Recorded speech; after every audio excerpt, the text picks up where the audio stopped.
you for accepting to talk to Equinoxe. You're just coming from a meeting with the Prime Minister. We know, as it was said in the meeting at the beginning, that it's a strategic political meeting. Tell us, give us some idea about what do people discuss and what we are looking at on the ground. Okay, thank you for giving me this opportunity. We're just putting down modalities to strategize on how we are going to win the presidential elections. It is true that the elections are not won before time, so we should not rest on our laurels because we have always been winning, especially in Meme division. But this time we had to strategize on what exactly we have to do, but especially how to galvanize, how to sensitize our militants to vote. And even those who are not militant, because it's presidential election, it's the president of the nation. So it is very important for us to come out and vote for our president, for the head of state, because of his experience.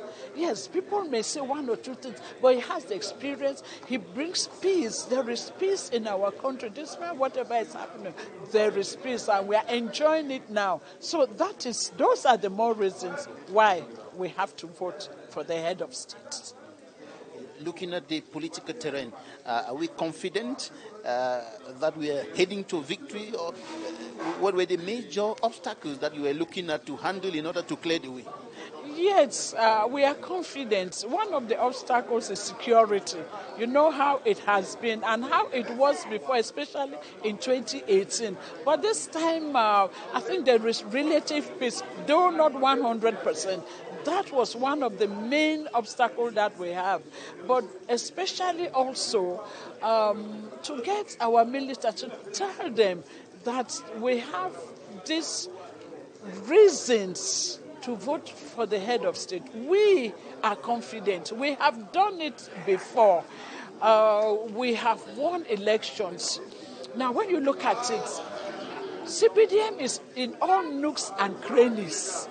You go to every village, you have CPDM. So there's no reason why we should not win. But we just don't want to count our eggs before they are hatched. That's why we want to continue to galvanize, to sensitize, to call our militants, to tell them that President Paul Biya is the best choice of all the candidates that are running in for this election.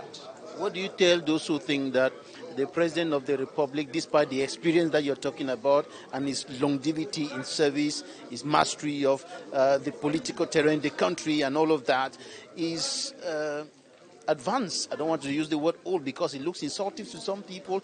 Just when he's advanced in age, 92, he should go home and rest.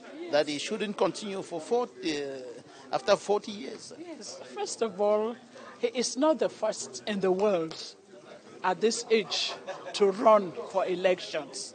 It's not the first. When you look at the statistics and you look at other countries, there have been presidents who have been 90 years, 100 years, and they have run in. It's the experience, it's the peace that he brings. It is not age that matters, because with age he has people who he gives instructions and they do the work. Is the work being done? Yes. So let us not look at age. It's like what we say, that what an old man who is sitting down sees, a young man who is standing up does not see. So the head of state sees even while he's sitting down. So let us not just look at the age, but let's look at the experience. That is where we are putting all our eggs and our efforts, and that is what we are going to do. Before I let you go, are you proud of the balance sheet of the leadership of the President of the Republic for the past more than 40 decades? Are you proud of the balance sheet and confident of better things to come? Oh, yes, I'm proud. I'm a woman whom he puts as a special advisor at the Prime Minister's office. I'm a woman who was in charge of Bakassi projects. I'm a woman whom he has put as the budget of Sonara. I am confident, I am proud, and even in my dreams I will say I will vote for him, because he is for the youth, he is for women, and so that gives me the advantage for me to say, yes, That's my choice. I'm confident. And I've always voted, and I will still vote. He has always won, and he will win again. Lastly, you mentioned that you're the board chair of Sonara, and recently there were some worries about Sonara being allowed to die in favor of another refinery that is being established or constructed in Kribi and so on. And the Prime Minister said, no, that's not true. And then later on, we are seeing the refinery in Kribi actually coming into place, and Sonara is still there with its trouble after the fire incident, not really functioning, and its rehabilitation taking too long. What can you tell Cameroonians about this? What I'm going to say is that you can have about 10 refineries. It doesn't stop us. It doesn't stop Cameroon to have even 5. So that's just one, and we are still there. I think we are surviving because the head of state, he knows our problems. And sooner or later, something is going to be done. So we are talking about the reconstruction, the rehabilitation, and it's going to be done soon. So people should not be worried because of Kribi. It's just one. It's just one. And we need even 5. There's no problem about it. There's no problem. So I think we are on a good footing. And I think the best is yet to come, and I think it will come. People are a little bit worried that it's taking too long. Comparing us with Sonara, with Côte d'Ivoire, for example, whose refinery had a fire incident at the same period with ours, and 2 years it was revived and it's functioning well, but ours has not yet been revived, and people are asking questions, but what is happening with Sonara? What is the problem? I know people are asking. People have to ask questions. That's their right to ask questions. But you know, everything needs time. It's like there's a season for everything. So when the season will come, and I think that things will be better. So people should not get worried. Things are being worked out. And I'm sure that it needs a lot of finances. It's not 1 billion, it's not 2, it's not 10, it's not even 20, it's not even 200. So it is going to come, and things are going to be better, as I'm saying. So there should be no worries. But let us just continue to put our fingers crossed, and we pray. And I think God, in due time, will help us out. Thank you very much. Thank you very much.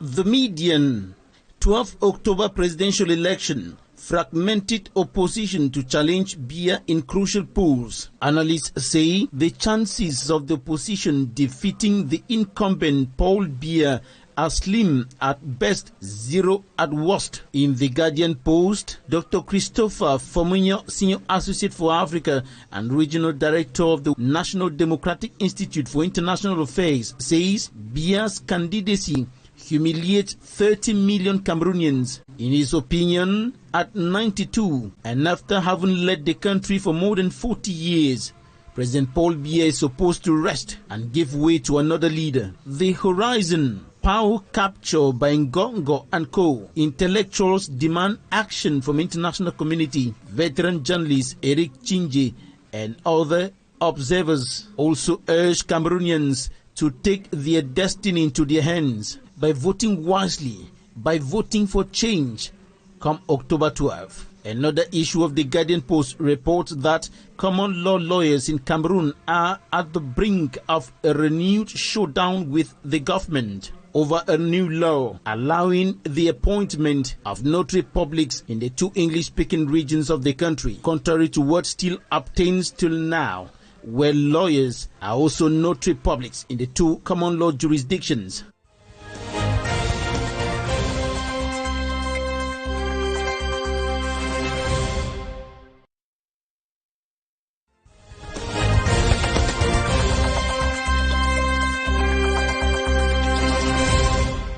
Mr. Senator, thank you for accepting to talk to Equinoxe. It's a pleasure always, whenever your microphones are in front of me.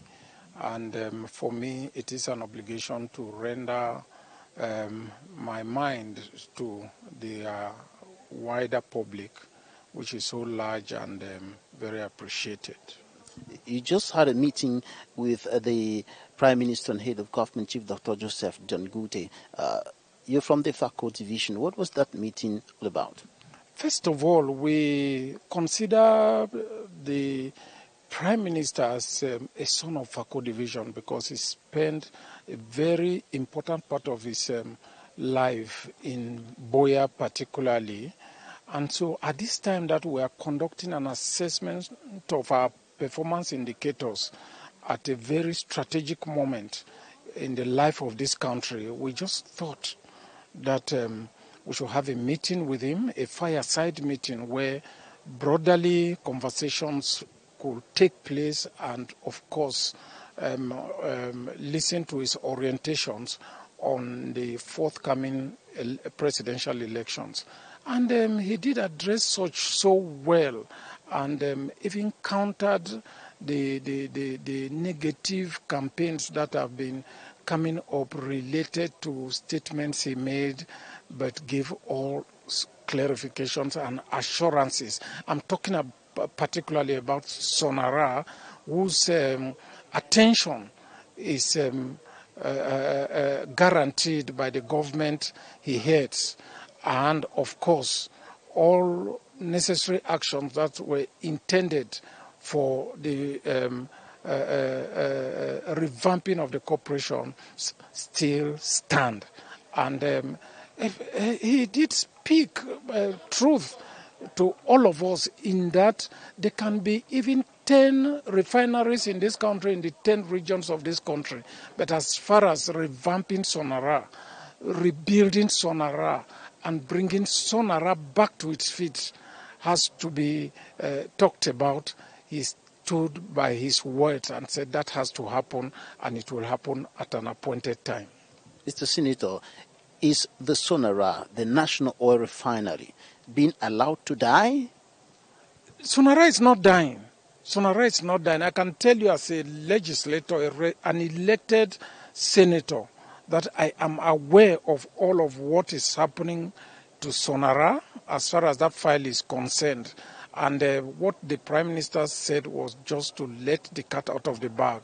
I am of Fako division, and no one can cause me to differ from what the Prime Minister had said. Sonara is going to be rehabilitated. Sonara is going to regain its glory. And Sonara is going to serve the purpose for which it was intended and do so even better than it had been before. But the question, Mr. Senator, is when? When will this come to pass? So it's taking too long for Sonara to be rehabilitated. There was even an extension project which has been on hold. I can tell you with clear assurance from my findings and from the follow-ups I made that what is happening now relating to Sonara has never been there. It is true, it has been too long, but action is on the ground now, and the Prime Minister himself has placed his finger on that button. I have followed that file.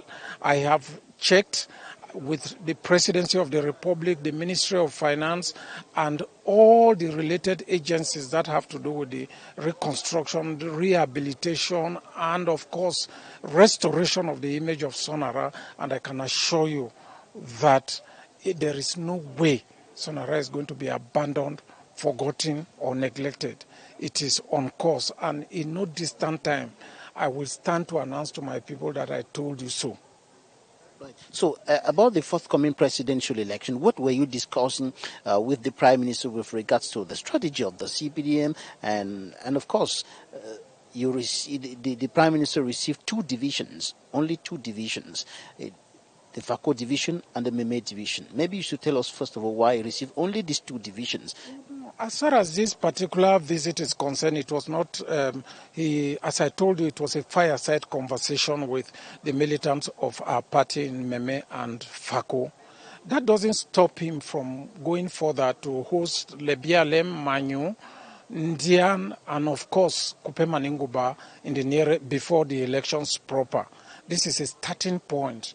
And it was so strategic for us that it addressed a number of issues that have been a source of worry for our militants, but clarifications were made, and we are reunited through this visit in the company of the leader of the CPDM for Fako Division, the Honorable Minister of Secondary Education, Madam Nalova Pauline Lionga.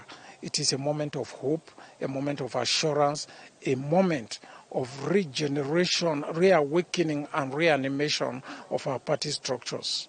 Some observers think that the Prime Minister received these two divisions, the Fako and the Meme division, because of the strong opposition, the strong threat from the opposition in these two divisions that seem to be kind of threatening the stand of the CPDM and possibly the result in the October 12 presidential election. Is that so? Well, you are right in your observation, but I can tell you again that as a main political actor of my community, we are very cosmopolitan communities. It is also a center of democratic practice in this country, particularly the Southwest region and Boya in particular, and of course Meme division. If elections like this are coming, we expect varying opinions and various opinions to emanate from this composition, sociological composition in these two communities. So we are not afraid of that. We love competition. We are aware of the challenges that are ahead of us, but we are well equipped to face such competition, and we are going to do so healthily. We are going to do so in a manner that we shall come out stronger, victorious, and of course, renewed in our desire to bring in the best and the greater good for the greatest numbers. What did the Prime Minister tell you about what you should be doing on ground to ensure victory for your champion, victory for the flag bearer, the CPDM on ground? Are you going to proceed by door-to-door strategy in your campaign, or what are the strategies that you discuss with the PM? First of all, I can afford to tell you that the Prime Minister is Prime Minister, yes, but he's a senior official of the CPDM party.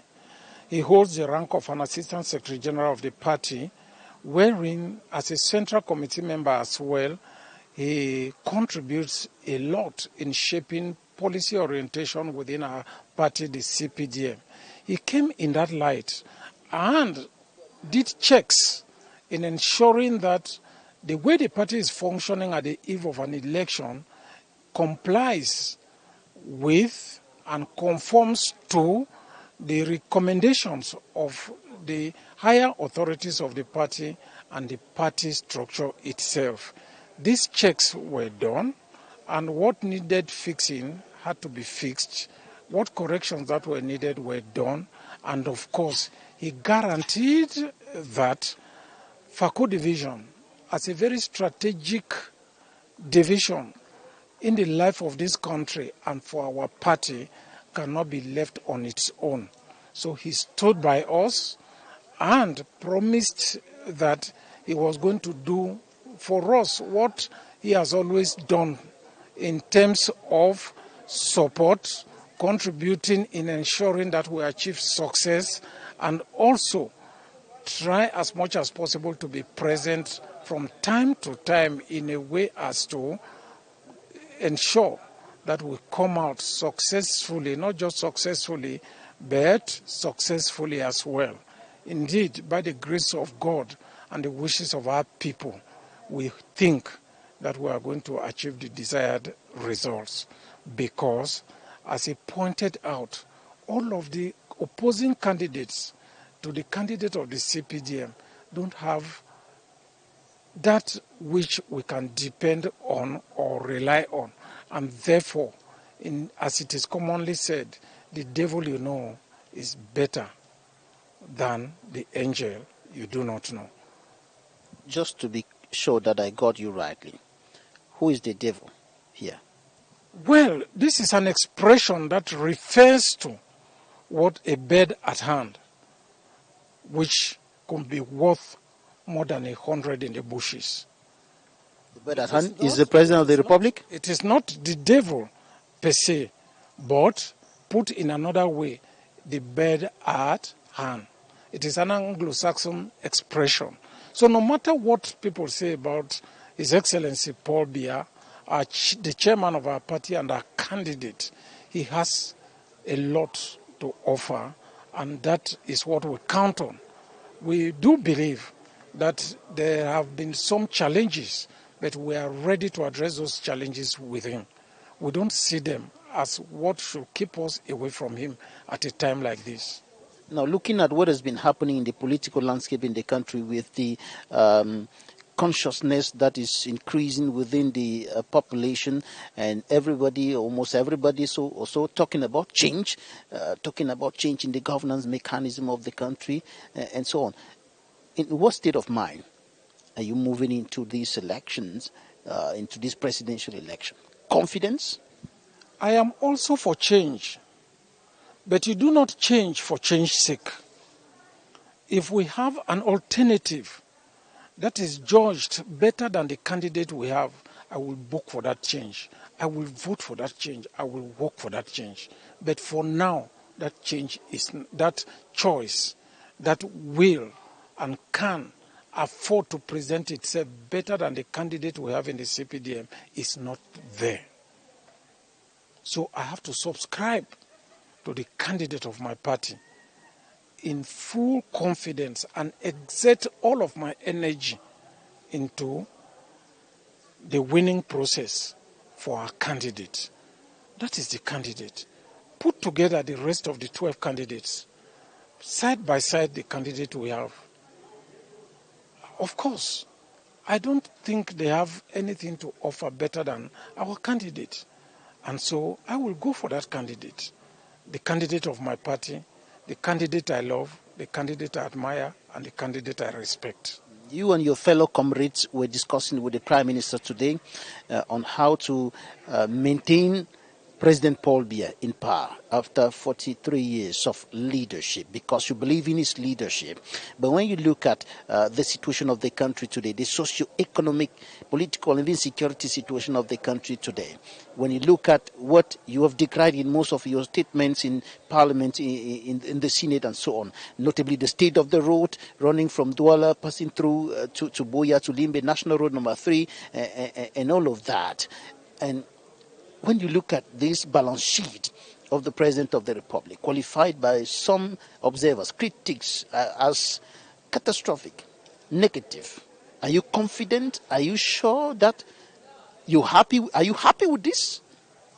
I did not enter politics as a profiteer. I entered politics to represent a people, and those people I've represented to the best of my ability, with great distinction, without reproof. I can assure you that the shortcomings that I identified in the system in this country and within the governing process of the man we call the President of the Republic and we consider as the leader of our party are not shortcomings that are a reflection of what the man desires for this country. We should know that giving him a mandate warrants also that he should conduct checks and repair and fix what needs fixing for this country.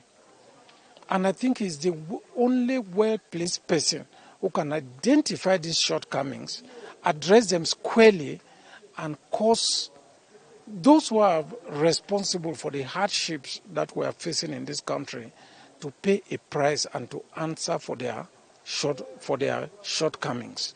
Indeed, we have seen that happen, but we expect that in the new mandate, that heavy hand of the law and that which comes from the sole authority of the country is going to descend on where failure has been identified so that success can be restored in the country again. I don't want to say that I have not been following the critics and the comments of those who feel the pain of the various problems that we are facing. Some of these problems are real and in a way that they affect the survival of the average Cameroonian. We see it on our roads, the road networks. We see all of that. We see in the unemployment situation in the country amongst our youths. But we cannot also afford to take a risk in the wrong direction, towards the wrong direction.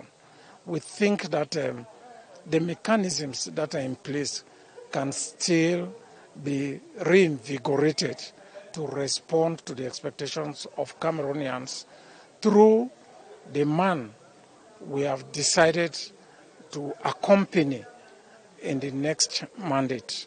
We think that he's well placed to look into these worries that we have than the rest of the 12 candidates. Before the selection, you never heard me say what I'm saying. But if I want to say what I'm saying, I take responsibility for it because I've looked at the list of those who call themselves candidates in the forthcoming elections, and I think that we better do with His Excellency Paul Biya, Head of State and President of the Republic. You must have heard a lot of people talking about the age of the President of the Republic in 92. You must have heard people like Eric Chinje, veteran journalist, saying that he's advanced in age, tired, he should rest. But you are telling Cameroonians that he is the man to solve the problems, the many problems that we have in Cameroon today. Do you believe he has the solution to the socio-economic problems, to security problems like the Anglophone crisis, and all the issues that we have in this country? I can tell you with all assurance that the next government will be held to task.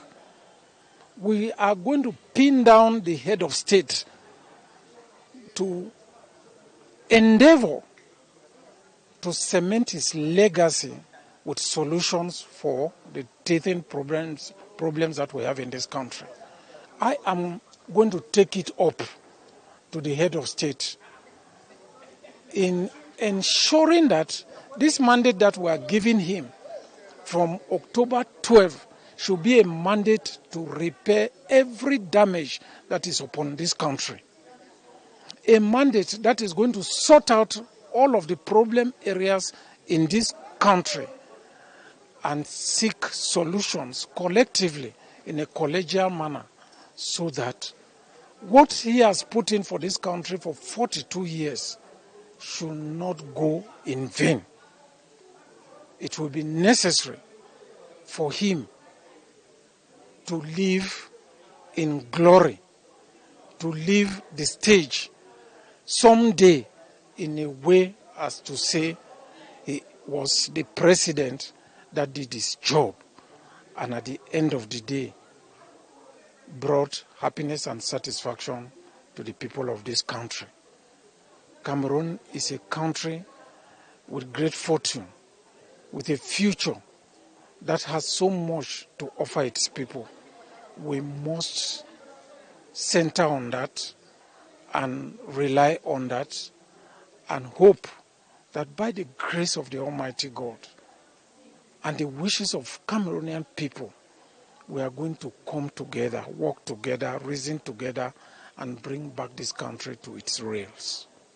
You said earlier that the CPDM likes competition, but the general impression in the public today is that your party does not like competition, and that's why, according to observers and critics, everything has been done. Even things qualified by some as illegal and unlawful to keep out Professor Maurice Kamto from the race. What do you think about this? I don't know why we keep talking about Professor Maurice Kamto. Professor Maurice Kamto has never stepped his feet on the soil where my constituency is. So I have nothing to say about him. And for a man who wants to be president of all Cameroonians, this is not the beginning. These were not his first steps. If I were him, I would have talked about what is commonly known as the Anglophone crisis. Is he only going to be president of Cameroon if he wanted to be, to serve a segment of the Cameroonian society? No. I appreciate those who follow him. I appreciate the following he has, but it is not enough to portray him as a nationalist.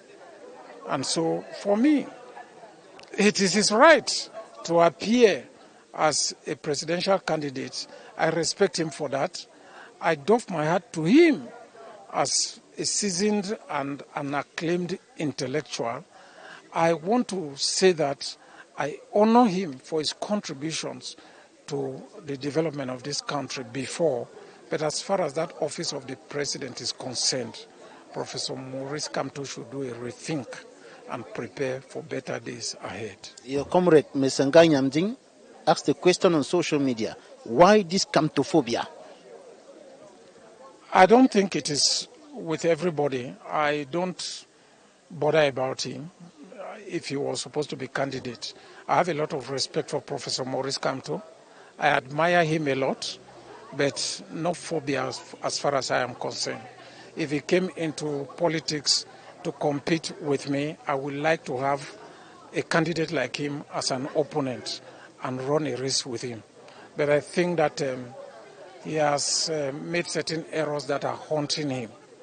And he cannot be exempted from the problems that many are crying around this country today, as far as his contribution in his domain and the offices he occupied are concerned.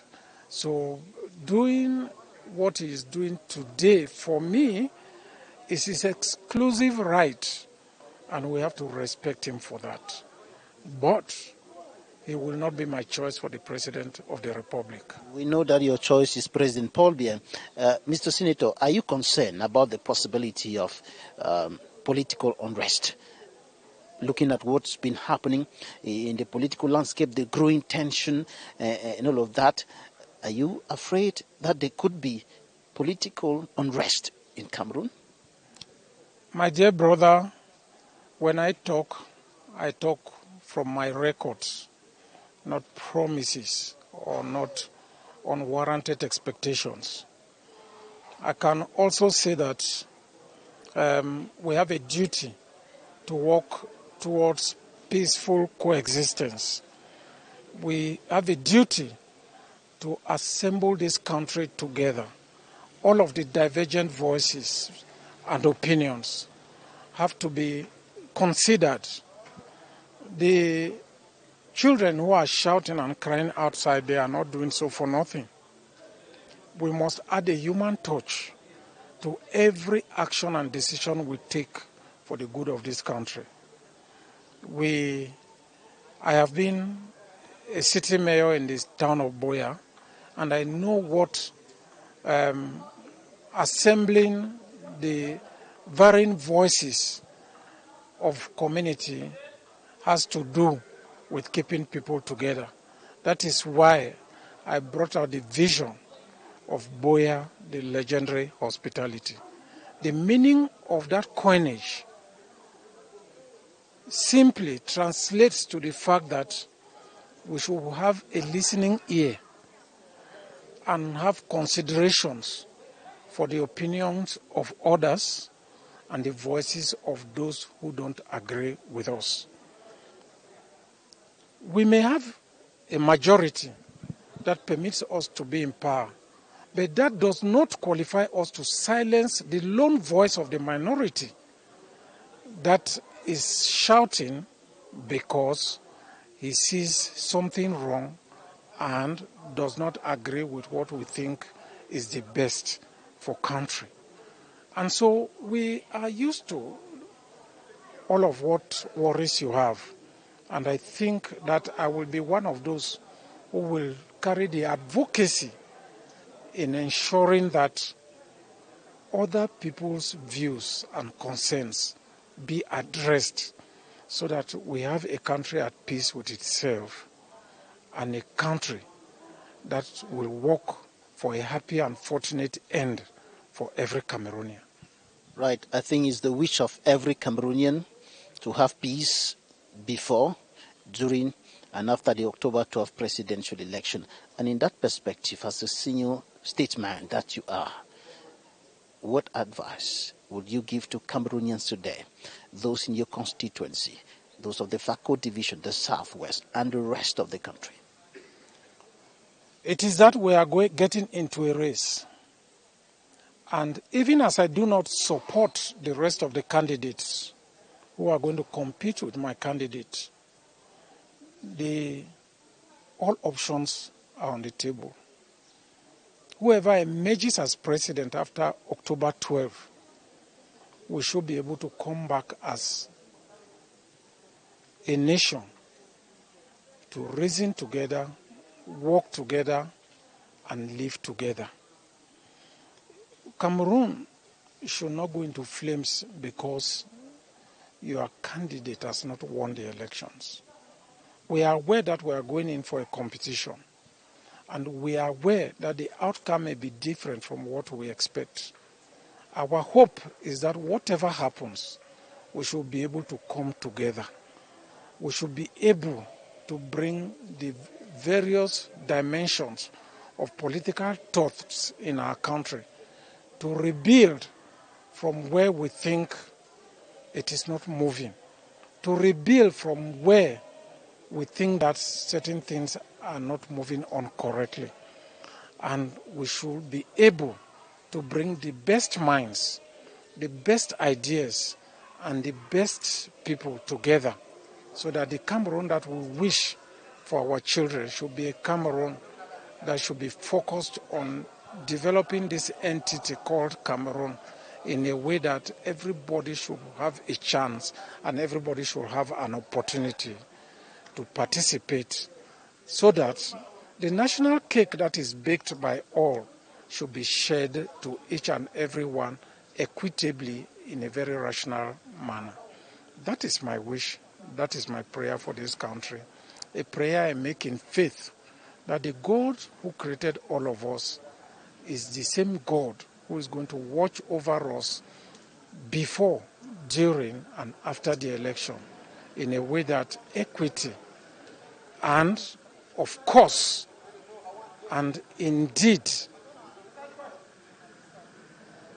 a sense of participatory development should emerge from this country so that merit should emerge from the ashes of all the worries and complaints we have had over time. In that way, we shall sing with one voice to say that we have overcome. Glory be to God, the God of Cameroon, the God of our forefathers, and the God of our land. We also understand, Mr. Senator, that ensuring free, fair, and transparent elections is the absolute way to prevent chaos, to ensure that peace reigns in a country. And on the other side, fraud, vote rigging, vectors of violence, and political unrest. What would you say to those who are in charge of ensuring that the elections in Cameroon, not only the presidential election, are free, fair, and transparent? More specifically, to the elections organizing body, Elections Cameroon. My advice to them is that for each and every one of us that has been given a responsibility to render service, we should know that there is a moment that awaits us, one in which we have to render account to the people, one in which we have to be ready to face the moment of reckoning, one in which we have to give an account of what we have done with the responsibilities that have been assigned to us.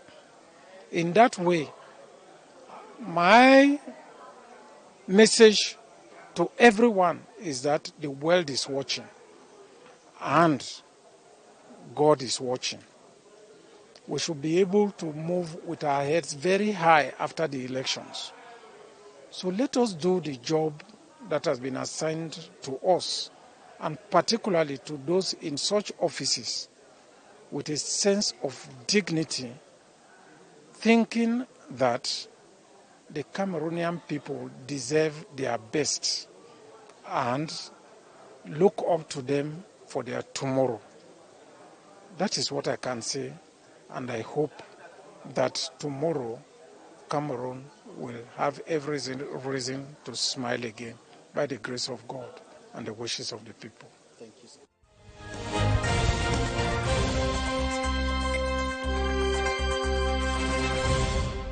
What do you think about the removal of inside the For that one, to me, they're not supposed to. So when the man want to say something, they don't want to hear. And they are just trying to confuse the whole situation. For what I myself observe, Mr. Tangani is not behaving well. Because when he cannot come out and say, come to not, he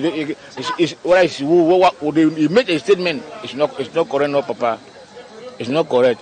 I'm like this. I've stayed in Boya for more than how many years? Everything the same. One president for how many years, no, Papa? It cannot work like that. So when we want to make change, we will make the change. Not that we hate him. We don't hate him. He has worked, but they didn't give some space for the other person to work too.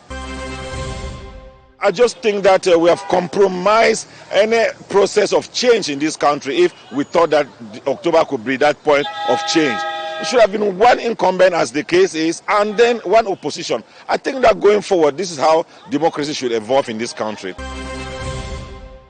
Professor Kamto, his candidacy has been rejected.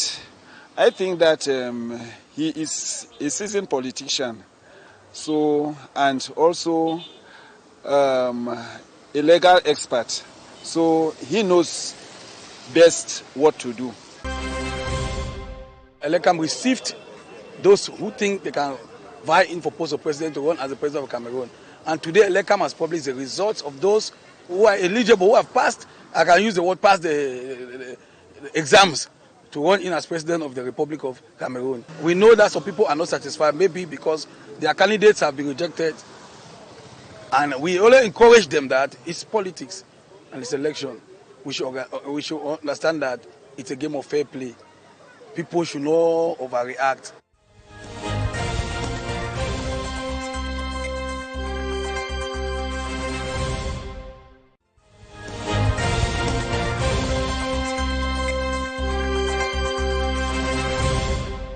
Barrister Eule Lyonga Edward, recently elected Vice President of the General Assembly of the Cameroon Bar Association.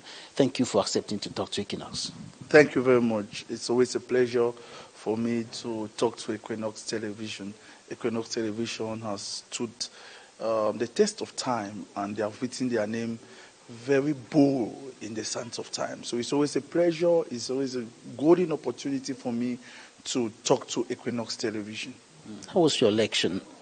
Oh, it was a tough one. I had 1,200 votes, and my opponent had 1,100 votes. So it was a very close election. And I want to thank immensely the Batone Mba Ewingba for the support he gave me. The Batone Mba Ewingba and the Ubuntu team, they gave me a very strong support. And if I am the vice president today, I give much credit to the Ubuntu team and to the Batone Mba Ewingba.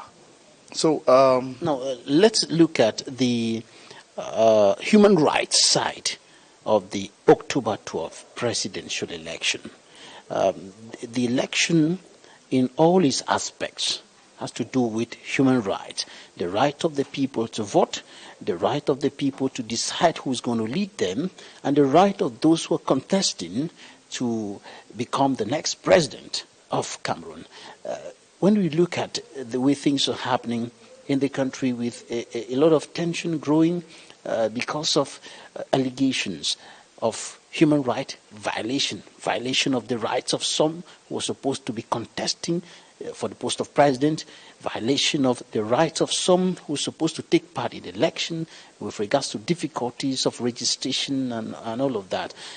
And also allegations that often mar elections, not only in Cameroon, but in many African countries. Fraud, vote rigging, and other electoral malpractices. What is your perspective of this forthcoming election?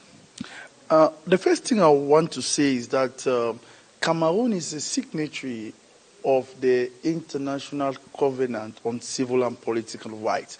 And Cameroon, being a signatory of that covenant, is bound to respect these rights of citizens when it comes to issues of their political rights, like rights to vote. And all of these rights are enshrined in the Constitution, the 1996 Constitution as amended. And Cameroonians have a right to vote, have a right to choose their leader, have a right to participate in political affairs.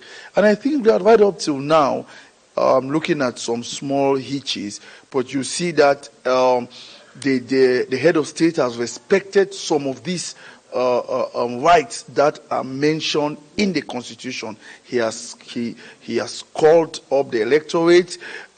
People have deposited their candidacy. We saw over 50 something, around 80 something candidates who deposited their candidature for the post of president. We saw that Elecam this afternoon brought out the list of 13 in the utmost dismay that some of the candidates that we thought that they'll be part of that list were left out. But I think that they are going to seize the Constitutional Council for the Constitutional Council to look at the act, the act that has been carried out by Elecam, whether it is just, and that is what the law has given up. So we should not bother about the action of Elecam. Elecam is not the final body. The final body to decide on this is the Constitutional Council. And in the days ahead, political parties who are not satisfied with the decisions of Elecam, that they have been left out after they met the conditions, they are going to approach the Constitutional Council, and the Constitutional Council is going to listen to them and come out with a final decision. And I can assure you, without any fear of contradiction, that when the Constitutional Council finally listens to them, I am sure that some of these political parties and candidates that were rejected by Elecam are going to be put in the list. But the general conduct of the elections, we want elections free and fair. As per our constitution, we want people to be allowed to talk, because this is an election time. We don't want issues where Cameroonians are going to be scared to talk because of fear of being arrested. But people should be able to talk responsibly. Cameroonians should be able to make sure that at this period they shy away from hate speech, because it doesn't mean that there's freedom of speech. You go about, you say things that are going to affect people negatively. So among the candidates whose files have been rejected by Elections Cameroon is that of Professor Maurice Kamto, presented by the African Movement for New Independence and Democracy. And this case has been a subject of a lot of controversies. And there are several legal minds like you and political analysts, professors like Professor Abba, who are decrying a violation of the right of a Cameroonian to stand, to contest for the post of president, who are decrying illegal, unlawful maneuvers to keep Kamto out of the presidential race. What do you think about all this? I don't want to get into the polemics. The first thing is that looking at the electoral code is very clear. First, what the electoral code is stating is that for you to stand as a member of a political party to run for presidential election, you must have representative either as a municipal councillor, a senator, and all of those things. And that is what the MRC political party did not have. So Maurice Kamto, professor, went to Manidem, and in Manidem political party, where he deposited his candidature, another person came and deposited his own candidature as a member of that very political party. At that particular instance, the law is that they are supposed to disqualify the political party, because two persons cannot deposit their fight to stand for president. It's just one a person that the political party. But in this case, Manidem produced two persons. It was also going to happen even to to President Paul Biya, because we overheard that another person presented his own candidature, but we heard at the end of the day that the person withdrew.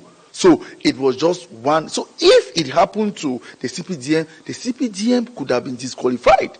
President Paul Biya too could have been disqualified. But thank God that it was just one person who presented. But these are issues that are going to be handled by the Constitutional Council. Let us allow the Constitutional Council to look at the veracity, to look at the truthfulness of what the Elecam board has done. And I think at the end of the day, even though the same elections, Cameroon that has rejected the candidacy of Professor Maurice Kamto has for years recognized Anise Kane as president of Manidem, and somebody just shows up at the eve of an election, Dieudonné Yebga, to present his candidacy. Many are looking at this as an unlawful manipulation. We are now looking at what the Constitutional Council will definitely decide. Yes, we are calling on the Constitutional Council that the world is looking at them, Cameroonians are looking at them, and that they should be able to uphold the law, and they should look at their conscience when taking a decision. The whole nation will be focused on the Constitutional Council, and they should not look at what any influence. They should look at the law. They should look at what the law says, and look at the intention of one of the parties. So it is a big task for the Constitutional Council to be able to make sure that the right people should be contesting for this presidential election. Right. Let's leave the election issues to talk some issues about lawyers. There seems to be a problem concerning notary publics in the two English-speaking regions of the country where common law is applied. It is generally known that lawyers are also notary publics, but there seem to be some issues about that with regards to the fact that maybe in the nearest future, notary publics will be appointed.